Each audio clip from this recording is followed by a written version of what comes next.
Hello, fellow drinkers at the Jolly Heretic. Resident Poet here, and a hello again to those of us joining from History Debunked. Now, first of all, I'll just do a little roundup of Ed's Quick Pint series this week.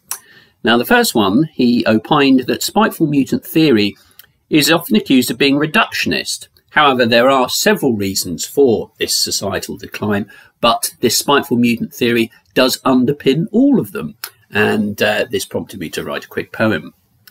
As always, the answer's mutation. It's a theory with solid foundation. In the video here, the prof makes it clear. Let's give him a standing ovation. And then hard on the heels of that, another quick pint video that Ed came up with was one as a response to the claim that evolution happens far too slowly for these changes in society and IQ that we're witnessing at the moment. What rate is our own evolution?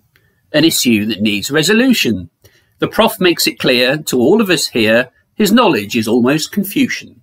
So hopefully you enjoyed that. And hopefully most of you, or indeed all of you, saw last night's stream at the Jolly Heretic, where Ed's returning guest was David Skrbina, who discussed one of his books called The Jesus Hoax.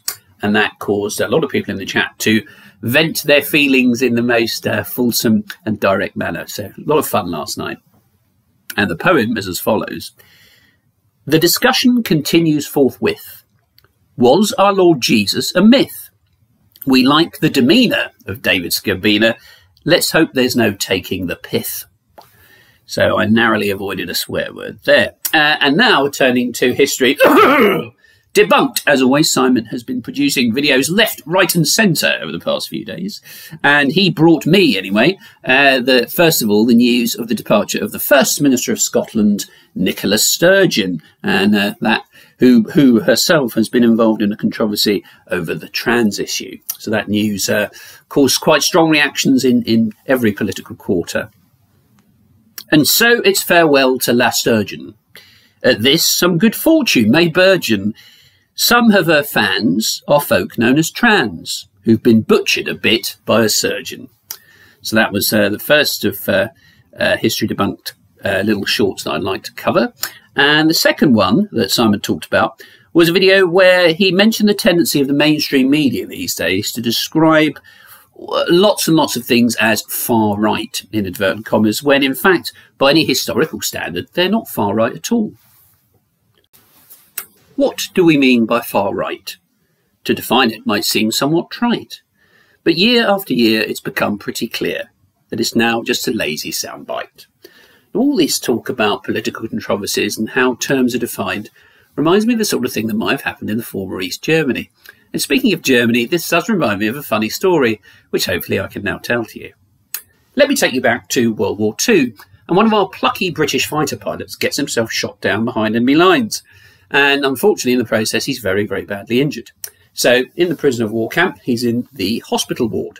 And the German doctor comes up to him and says, "So, Englander, the news is not good. You're very badly injured, and we will have to amputate your right arm." So the British fighter pilot, cool as a cucumber, just says to the German, "Okay, Fritz, do what you have to do, but one request. Once the arm's amputated, I want you to take it up into a kite, fly over to England, drop it out the plane, just as a favour to me, okay?" And the German doctor's a bit taken aback and says, "Okay, we will accede to your request." And then a couple of days go by, and the pilot is still under observation. And the German doctor comes back to him and says, "So, Englander, we have more bad news. We will have to amputate now your left arm." So our British fighter pilot, our hero, he's still as stoic as ever, just looks at the German and says, "Okay, do whatever you have to do again, but one more favour again. Take the left arm once you've amputated it, fly over to England, drop it out the plane, just as a favour to me, okay?" And the German said, "Okay, yes, we will do this again." And then a couple of days go by again, and the German doctor comes back to our pilot's bed and says, "More bad news. We will have to amputate your right leg." And then the British pilot says, "Okay, once more, just one more favour. Take the leg, drop it out the plane over England, and I'll be happy, okay?" And the German says, "No, under no account will we do this." And the British pilot says, "Well, why?" And the German says, "You are trying to escape." So hopefully you enjoyed that little story there about World War II. So that was just a roundup from me today of the Jolly Heretics output and that of History Debunked. If you did enjoy it, please do like and subscribe. And thank you very much for watching, and hopefully we'll see each other very soon. Goodbye.